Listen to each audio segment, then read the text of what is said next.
There are two separate things that is happening today. One of it is quite important and relevant to us, especially in the space of recycling and waste management.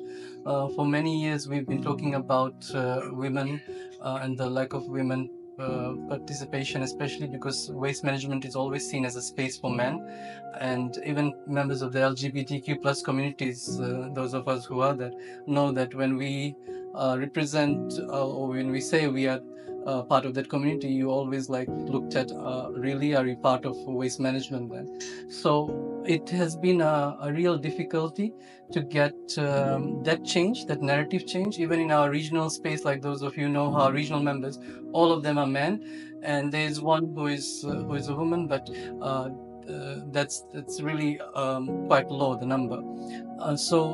That's and even when we're receiving applications on CVs, when we advertise for positions, historically we've had less than 5% women apply here, and that is because of the strong narrative that only strong men can walk in places like this, and a lot of effort has had to go and has still to go to change that narrative.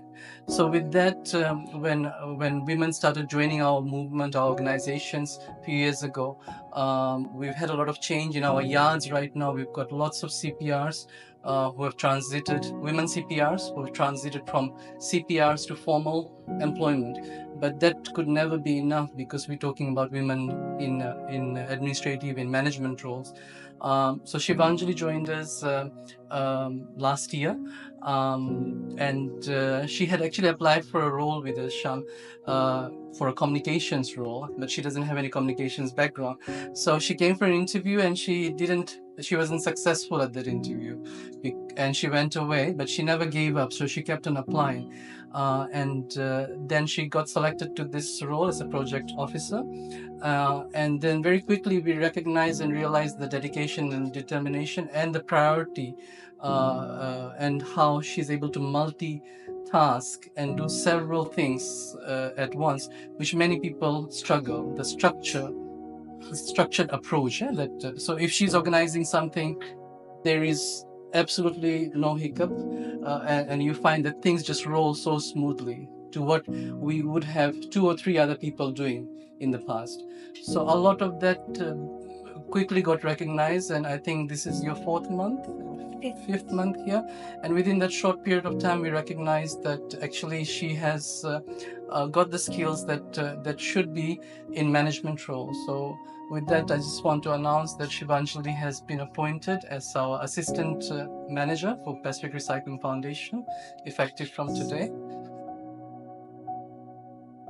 And that's the reason why we thought to have this, because it's International Women's Day, and a lot of our motivation around women's rights, LGBTQI plus rights, and human rights generally comes from one person in this country, and that's, we all know, has been the case. And that's why we thought to mark this day by having Shamima around to give this letter of appointment to Shivanjali. And then we thought it will be quite meaningful for that to take place. And Ravinaka, and I'm sure you've been enjoying International Women's Day from the day it started on the 8th, and this is Women's Month. So it's a great time for you to be honored in this manner, and I congratulate you, Shivanjali. And International Women's Day, as you know, is a day when it's a Women's Day that started about 2 centuries ago, and it came out of women's struggle for better working conditions. I'm sure Joseph and Amitesh give you very good working conditions, yeah? If not, then you know where to complain. But I'm sure they do. They're one of us, and two of us. But it came out of there. And from then on, women decided that there should be a day where we acknowledge, where we take stock of what we have achieved so far from there to here. Women are still struggling for better working conditions. Everyone does, but women more so, particularly in garment industries and places like that. And it's about celebrating our achievements, but also acknowledging the struggle ahead and how we are going to do that. So that's what we do during this month. But every day should be a Women's Day because women do so much. And Amitesh was talking about how Shivanjali multitasks. I said, yeah, women always multitask. We're doing this, we're looking after babies, we're doing the cooking, we're looking after sick people, and then we go and manage our work outside if we're in paid employment. All of the women here know that, you know. So we're always, men can't multitask. Yeah, they're very this way. These telescopic minds, this kind. So blink at, outlook one thing at a time, whereas women can and women do, given the opportunity. And congratulations to Waste Recyclers, Amitesh, and your team for recognizing that women, given the opportunities, we are never given the opportunities. There are always barriers. So, and Joseph was sharing the story about the forklifting women, the forklifters, that they're aspiring to that, from CPRs to that. That is such a great thing. I didn't know that story. I learned about it today. And that's so great. And, there will be opposition from the men because that's the man's domain and so on. But given the opportunity, women do very, very well as leaders. They never are given the decision-making roles and so on. So, congratulations to the company, to the organization, as well as to the women in it, all of you, and so on. You make me very happy whenever I come here, and it's always great to be here. And today also is Thursdays in Black, and it's great to see everyone in black today. This one is asking for a world without rape and all other forms of violence against women and girls. So this is a worldwide movement, and it started in 1990s when there was the Bosnia war, where many women were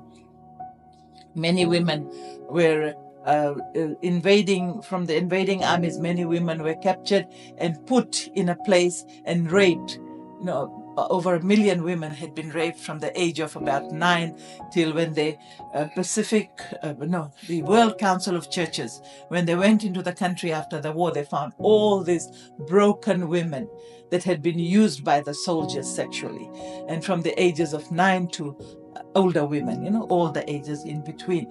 So it was so horrific that they decided that there should be a call throughout, a global call. So it started from the churches, and we have brought it here to Fiji, and the Fiji Women's Crisis Center brought it to Fiji from our global conferences and so on. So we've been marking that day. We wear black, calling for a day without rape and violence, all forms of other violence, domestic violence, sexual harassment, and so on, against women and girls. And of course, when we talk about women and girls, we're also talking about children. Children, we can't leave them out also, so all of that. So this is a great day, and great to see that you people mark it.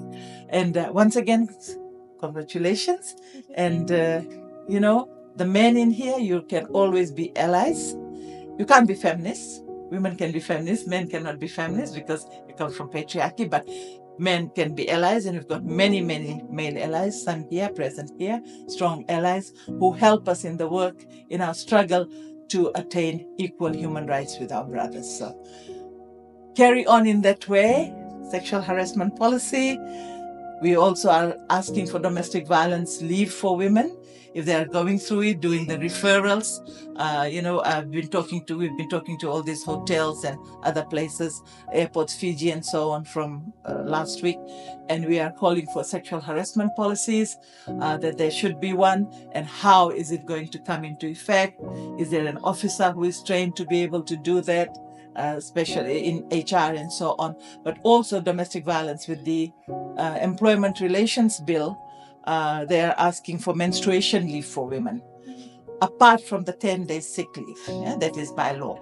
So that menstruation leave is not, it should not be included in there, because there's a biological function, and some women don't go through that very easily. So when they are away, it should not be counted in that. The Crisis Center, we have made a submission to that review, to say that also we must recognize the fact that women go through domestic violence, the control at home and so on, and women come with black eyes, broken arms, they have to go and get their jaws fixed, teeth fixed, eyes fixed, and things like that.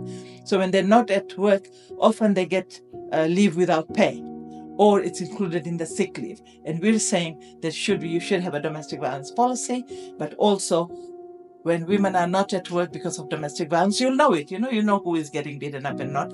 Then that is also apart from the 10 days sick leave.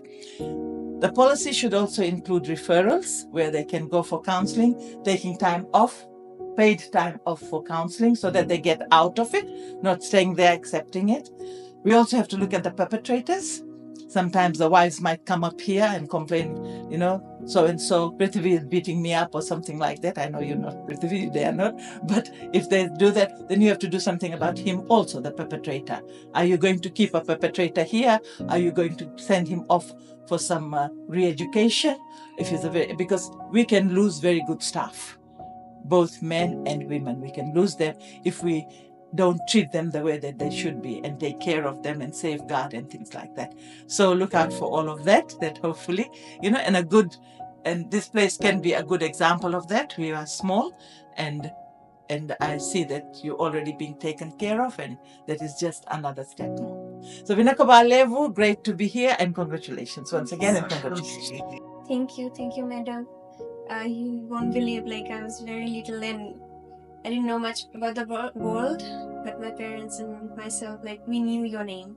And I've been looking up to you for a very, very long time. And this is an incredible honor receiving this appointment letter from you. And you just have no idea how much it means to me.